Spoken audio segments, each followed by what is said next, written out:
আমি প্যাসেঞ্জারকে টিকিট দিচ্ছিলাম, কয়েকজন এসে কাজটা ভেঙে দিয়ে চলে গেছে। কোনো ঝান্ডা ছিল তাদের হাতে? হ্যাঁ। কোন পার্টি? বিজেপি। আপনাদের কারো লেগেছে নাকি? আপনার কারো আহত হয়েছে? না, সরে গিয়েছিলাম, মানে ভাঙার সঙ্গে সরে গেছে।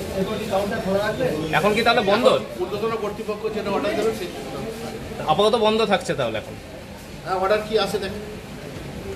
আপনার নাম? দেবাশিস চক্র।